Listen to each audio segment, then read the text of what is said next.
In the first of a 5-part series on car modification, reporter Jessica Phyllis takes a look at some of the awesome machines cruising our streets.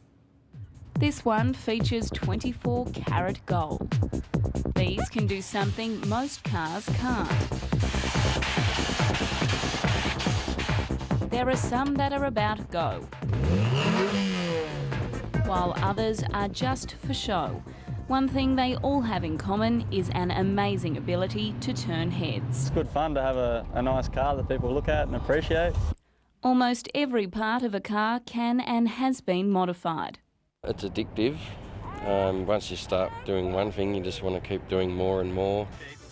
From bewitching bonnet art to bulging body kits, there's creative number plates, involved interiors, amazing audio-visual components and accessories to enhance. Even the parts you can't immediately see are given 5-star attention.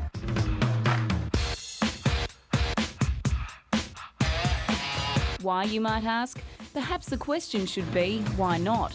Everybody has a car, sure enough, but people just like to express their hobbies and their loves in what they do, and I feel that's why I do up a car, to just show the type of person I am. Some people smoke, some drink, some gamble.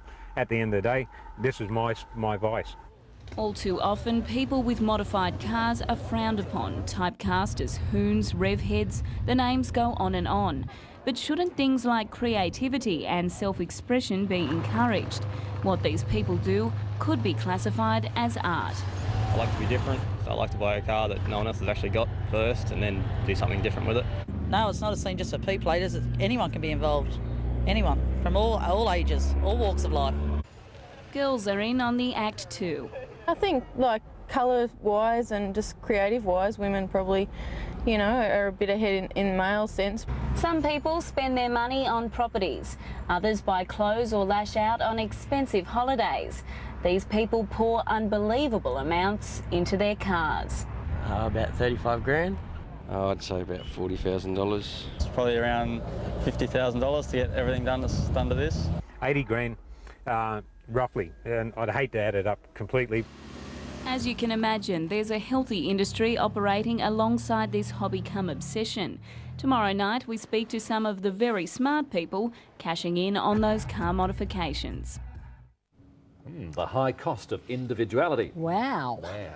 Beats old Bertha at the back, that's for sure. Jim Callanan joins us with sport. What's happening? They are the craftsmen, charged with the tough task of turning dreams into reality. The sky's the limit with my car. Like, all my money goes into it. Everything, I work for it. All my money from work goes straight into the car. It's passion like this that has those in the car modification industry grinning from ear to ear. The customising scene is growing, and so is the number of people making a very healthy living from it. Definitely the movies are helping us. Everyone wants to be fast and furious cars. They want their car, want to drive through town, get the attention like everyone in the movies do. For those behind bodywork and engine modifications, there is no shortage of clientele. People have always been beefing up their babies, but now they're wanting to get more involved in the whole process. 100% all the way. I'll literally get them down. If I start a bar, I'll continually get them down every step along the way. They'll actually come down inside it. The audio-visual aspect of modification is ever-changing, with DVD players and satellite navigation systems no longer limited to luxury cars. The young people want it because it's the latest state-of-the-art technology, but when you get the older people, what they're trying to do, or family people, is they're trying to occupy their children for longer trips. Those after the complete package visit the trimmers for extreme interiors and outrageous boot makeovers. A lot of the time we try and keep a theme. If someone has an idea, we'll try and follow that theme all the way through. It just makes it look a bit more uniform. But for people chasing that ultimate wow factor, a trip to the paint studio is a must. We're restricted only by your checkbook and my imagination, and like you say, it's almost limitless. In an industry that revolves around individual style and taste, it's not surprising that there have been some fussy customers and unusual requests, because after all, everybody's got a different idea of what looks and sounds good. We had to paint a car that had sharks all over it, and the guy wanted flames as well, so the flames turned into blood. And I did have a girl wanting, quite a while ago, she wanted, I think it was suede suits with lace sewn over the top. People want to see everything, you know, rear monitors in boots and under bonnets, in tailgates, in boots, you know, in roofs, all sorts of weird stuff. But with all the modification comes legal responsibility. If you change something, it has to comply. Tomorrow night, we take a look at the police defecting process and why customised cars are scrutinised. And RTA guidelines for safety and environmental reasons. But customised car owners feel they are being unfairly targeted during defect operations. There's no doubting modified cars are head turners, but sometimes they attract the wrong kind of attention. All right, there you go. This car, nice looking car in front of us, probably nothing wrong with it, but he wants to pull it over because it's got, look, all the cars. They've got nice paint jobs, nice mags, and they want to defect them. Owners believe their cars act like police magnets and feel they're picked on during defect operations. They're carrying cars that aren't even roadworthy, bald tyres, all sorts of problems, but they want to defect nice cars. The young, especially young blokes, especially on their P plates. Police conduct these operations once or twice a month. They patrol areas where modified cars are known to congregate and pull over those they suspect are breaching regulations by driving a customised vehicle without the required engineer's certificate. It's probably more cars and more traffic and more chance of stopping or finding that the vehicles that we need to sort of have scrutinised. The cars are then brought here to the RTA inspection station where they're put over the pits and thoroughly examined. I got a very distressed phone call from my son saying, Dad, they want to take me down the RTA and put me over the pits, and the word the pits says it all, you know you're going to get nailed left, right and centre. Some say targeting modified cars is blatant revenue raising. Police say it's about taking the unroadworthy vehicles off our streets. They can get underneath it and they can find serious problems with rust or brakes or suspension. A lot of times people do backyard jobs to lower vehicles and it's quite dangerous. You've got to give them credit where they spend the money on the tyres and the music, but they neglect to look at the more nuts and bolts of the vehicle. What's wrong with your car? Everything. Hey? They think everything's wrong. Use unsafe, unserviced vehicle on road area. It's going to defect me because it's too low. Is it too low? Yeah, just a bit. The laws are there for a reason, and if we break them, then it's our own fault. And while a defect notice is enough to sour anyone's day, there are plenty of good things that come out of owning a customised car, like the friendships that are forged. Tomorrow night we take a look at the social culture that has evolved around car modifications. People count more than machines. It seems the paint, chrome and modifications are a catalyst to bring enthusiasts together in a unique social culture. Have you ever wondered why modified cars tend to cruise around in groups, gathering in certain areas, sometimes bringing traffic to a standstill?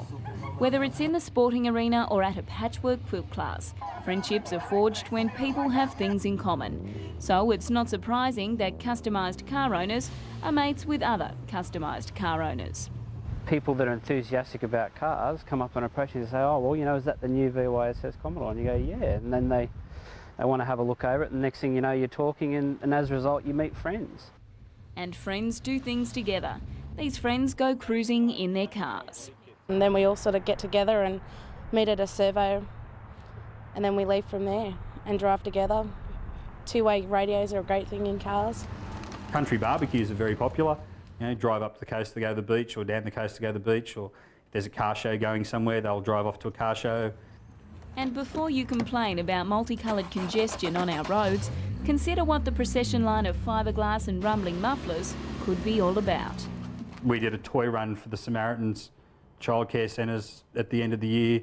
We pushed a pie van in from Hexham all the way into town to raise XYZ amount of dollar, $5,000 odd for telethon. $6,000, that's fantastic, guys.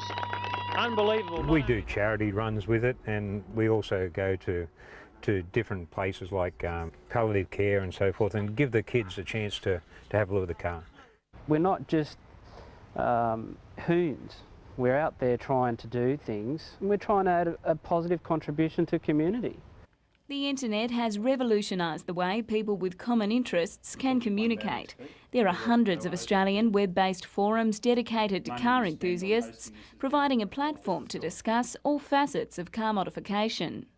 Especially now with digital photography, etc., they've all got their little web spaces somewhere and their cars are on it and they talk about their cars. And while technology has allowed car modification to progress to a whole new level, there is one group of enthusiasts still doing things the traditional way. In the final instalment of our series tomorrow night, we take a step back in time, talking to the hot rodders who started the whole business. Those who make a living from the industry. But tonight we take you back to where car modification began, back to the hot rod era.